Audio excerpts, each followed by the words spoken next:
Aqui dentro de mim, rugindo como um leão, meu Deus não está morto, vive está. Aqui dentro de mim, rugindo como um leão, meu Deus não está morto, vive está. Aqui dentro de mim, rugindo como um leão, meu Deus não está morto, vive está. Aqui dentro de mim, rugindo como um leão, ele ruge como um leão.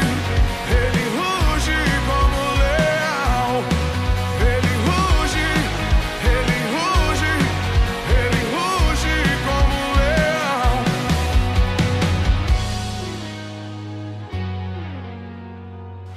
Amém, queridos, glória a Deus, já louvamos ao nosso Senhor, já engrandecemos o seu nome pela oportunidade de estarmos em sua presença, independente das restrições que temos vivido, que temos passado, mas o Espírito está livre, mas a graça de Deus está livre, ela é abundante para mim e é para você.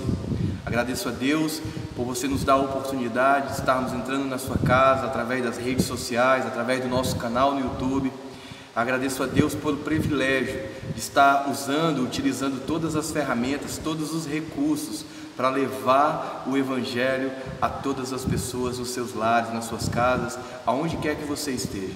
Agradecemos a Deus por este momento. Confesso que sinto saudade dos momentos de comunhão, de intimidade, de relacionamento, mas não perdemos a oportunidade em nada.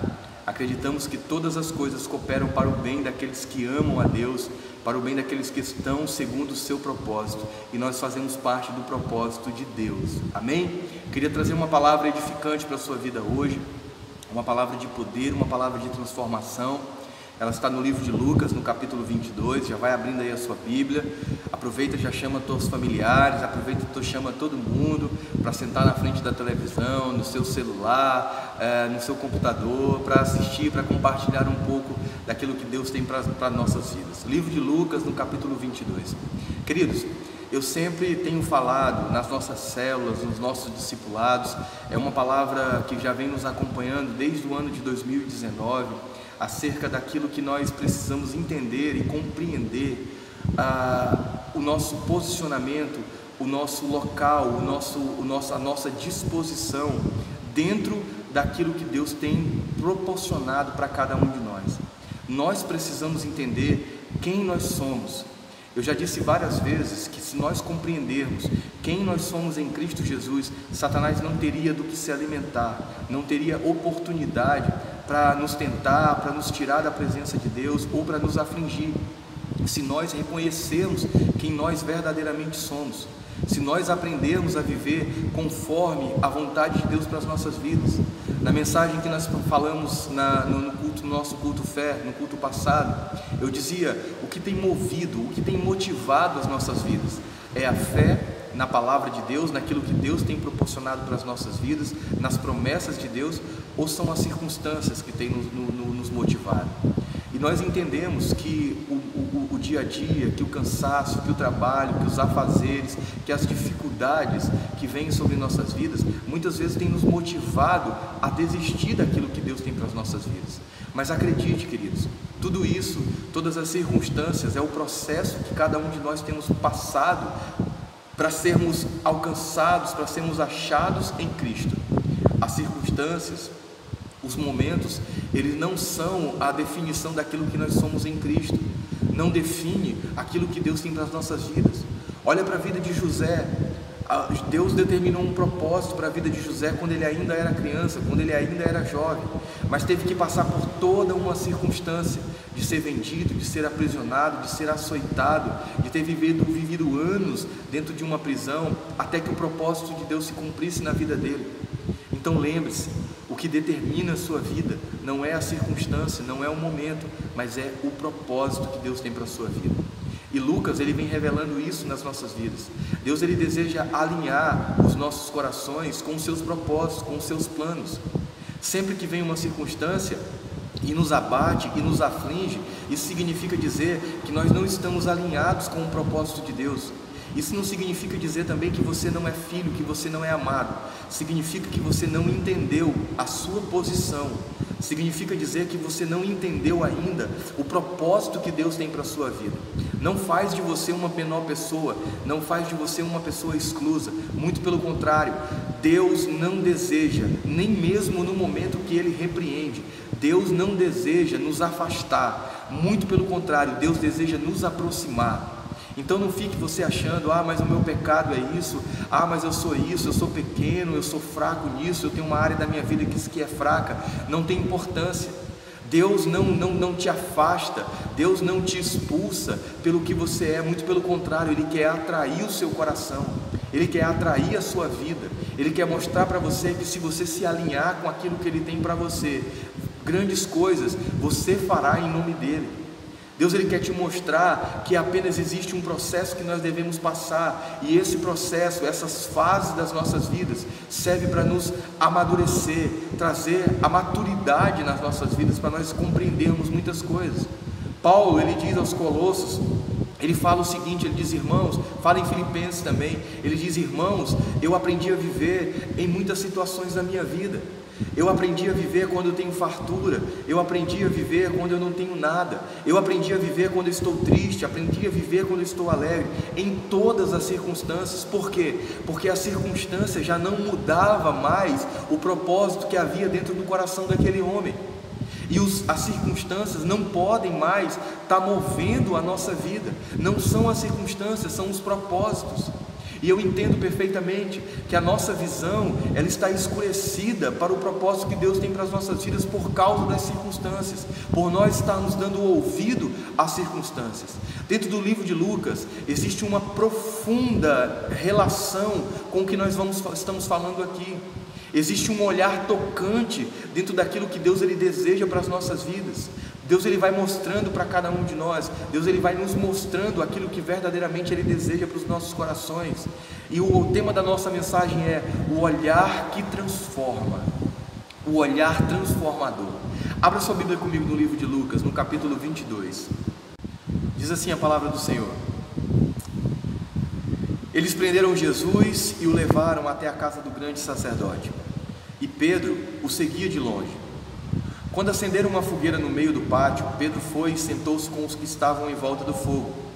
Uma das empregadas o viu sentado ali perto da fogueira, olhou bem para ele e disse: este homem também estava com Jesus. Mas Pedro negou, dizendo: mulher, eu não conheço esse homem. Pouco tempo depois, um homem viu ali e disse: você também é um deles. Mas Pedro respondeu: homem, eu não sou um deles. Mais ou menos uma hora depois, outro insistiu, dizendo: você estava mesmo com ele, porque você também é galileu. Mas Pedro respondeu: homem, eu não sei do que você está falando. Naquele instante, enquanto ele falava, o galo cantou. Então o Senhor virou-se e olhou firme para Pedro, e ele lembrou das palavras que o Senhor lhe tinha dito: hoje, antes que o galo cante, você dirá 3 vezes que não me conhece. Então Pedro saiu dali e chorou amargamente.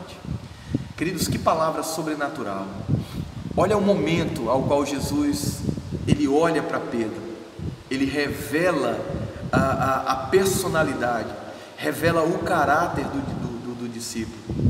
E eu quero te mostrar, e eu quero falar para você sobre esse olhar de Jesus. Esse olhar que Jesus ele teve para Pedro é o mesmo olhar, queridos, que Ele ainda olha para nós nos dias de hoje, através do Espírito Santo, que nos orienta, que nos constrange, que nos repreende, que nos ensina, que nos exorta. Esse mesmo olhar ainda penetra nos nossos corações nos dias de hoje. Mas sabe o que tem acontecido? Nós não temos mais tido temor, ou nós não temos mais dado tanta importância para esse olhar nas nossas vidas. E eu lembro perfeitamente quando eu era criança, os pais, na minha época, há 30 anos atrás, os pais olhavam para os filhos, e o olhar dos pais já falavam muitas coisas para os filhos.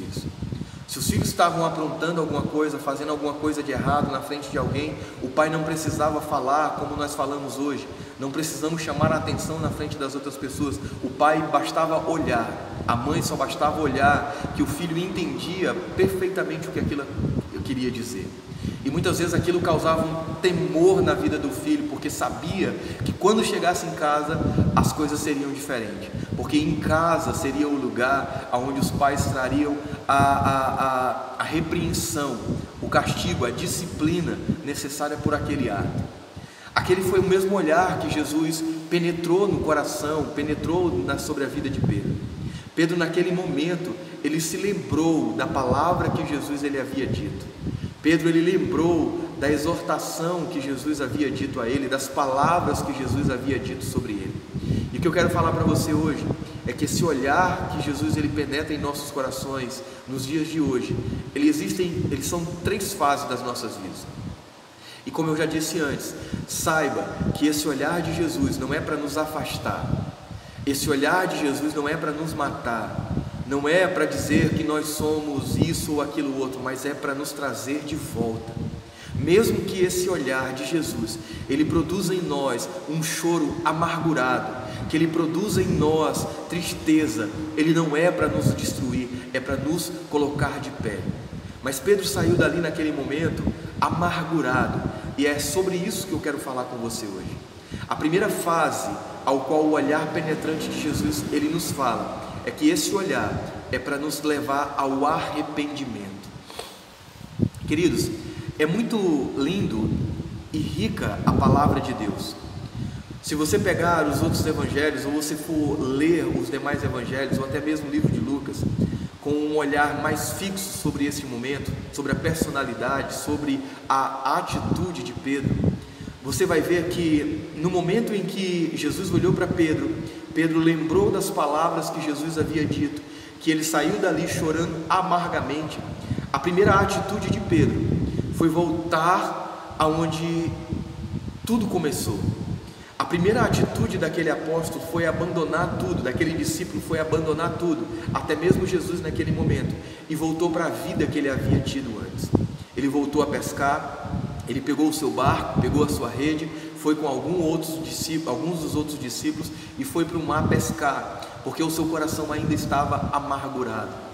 Sabe, queridos, sabe qual é a nossa atitude muitas vezes diante do olhar que o Espírito Santo tem colocado sobre nossas vidas? No momento em que o Espírito vai nos revelando que nós estamos errados, que nós estamos pecando, que aquilo que nós estamos fazendo não agrada o coração de Deus, sabe qual é a nossa primeira atitude? Voltar para a vida que nós tínhamos antes, abandonando Jesus, abandonando aquilo que Ele edificou nas nossas vidas, abandonando aquilo que Ele trabalhou, que Ele tratou, que Ele curou, as feridas que Ele curou, tudo aquilo que Ele produziu em nós, a gente acaba abandonando. Sabe por quê? Porque nós não temos mais reverência pelo olhar que o Espírito quer produzir sobre nossas vidas. Nós não temos mais o temor, nós não voltamos mais o nosso coração ao arrependimento. Nós estamos muito embasados dentro daquilo que nós achamos, nos sofismas que nós temos criados, pelas fortalezas que nós temos criados, pelos argumentos que nós temos criado para encobrir os pecados das nossas vidas, aquilo que tem nos afetado. E é isso que Satanás quer produzir dentro de nós, um choro amargurado, nos mostrar que nós não somos dignos, que nós não somos merecedores daquilo que Jesus tem para as nossas vidas. E em certo ponto ele tem razão, nós não somos merecedores de nada, é pela graça do Senhor que nos alcança, e essa mesma graça, ela tem que produzir em nós um arrependimento por aquilo que nós temos errado. Eu não estou falando que você é covarde, que você é medroso. A Bíblia fala, eu já ouvi muitas pregações acerca deste momento e da atitude de Pedro, aonde Pedro nega Jesus porque era fraco, porque era covarde, porque Pedro seguia Jesus de longe, porque estava com medo. Eu não acredito nessa teoria. Sabe por que eu não acredito, queridos? Dentro da palavra de Deus, dentro dos evangelhos, vai revelando um Pedro corajoso, um Pedro que não tinha medo de nada. Eu acredito de íntima compaixão, comunhão, de que no momento em que Pedro diz para Jesus: Jesus, eu seria capaz de dar minha própria vida por você. Eu acredito que Pedro estava sendo real, que Pedro estava sendo fiel naquilo que ele estava falando, porque a Bíblia diz que quando chegaram para prender Jesus, Pedro foi o primeiro que levantou uma espada para ir contra aqueles soldados. Pedro realmente estava determinado a dar a própria vida por Jesus. Mas o que eu entendo profundamente é que por mais que Pedro seja corajoso, Pedro seja um homem destemido, que tenha coragem, os planos, os propósitos de Deus não estavam alinhados com ele. Porque no momento em que ele puxa a espada, ele está demonstrando para Jesus que falta um alinhamento. Por isso Jesus diz para ele: Pedro, guarda a espada, porque com quem fere com a espada, com ela será ferido. Jesus estava mostrando para Pedro que apesar da coragem, do destemor dele, o propósito de Deus estava desalinhado com ele. E o que Jesus ele quer produzir em nossos corações, queridos, é que nós precisamos nos alinhar com aquilo que Deus tem para as nossas vidas. Nos alinhar, Jesus está nos mostrando que nós precisamos estar alinhado com os planos e propósitos de Deus. A Bíblia diz que tudo coopera para o bem dos que amam a Deus, mas também a parte B vai dizendo, com aqueles que estão no propósito. Nós precisamos entender que esse olhar que Jesus tem produzido em nós tem que nos levar ao arrependimento, de voltar ao propósito de Deus, a estar dentro do propósito de Deus. Nós não podemos pegar a nossa rede, pegar o nosso barco e voltar para a vida que nós tínhamos antes, porque aquele que começou a boa obra na nossa vida, ele é fiel para continuar até o fim. Aquele que pega no arado, ele não pode mais olhar para trás, ele não pode mais voltar à vida que tinha antes. Nós temos que entender que Deus estabeleceu algo sobre nossas vidas. Satanás ele não tem autoridade de colocar nenhuma escrita sobre aquilo que Deus começou a escrever sobre você. Quando eu falo para você que se nós entendermos quem nós somos em Cristo Jesus, nós faremos grandes coisas. É por essa razão que eu estou dizendo para você, você não pode mais voltar a ser aquilo que você era antes, porque Deus colocou uma marca sobre você, Jesus colocou um selo sobre você, uma propriedade exclusiva de Deus. Não é a circunstância, não é o momento, não é a situação que vai definir quem você é, mas é o propósito. A segunda fase do olhar tocante de Jesus, ela fala acerca da restauração.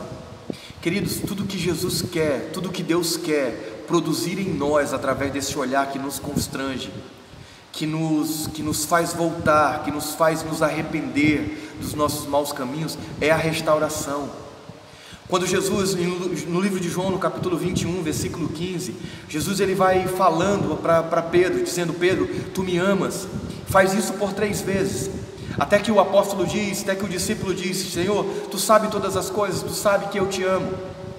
Naquele momento, Jesus estava restaurando o ministério de Pedro. Jesus estava colocando Pedro de volta no caminho.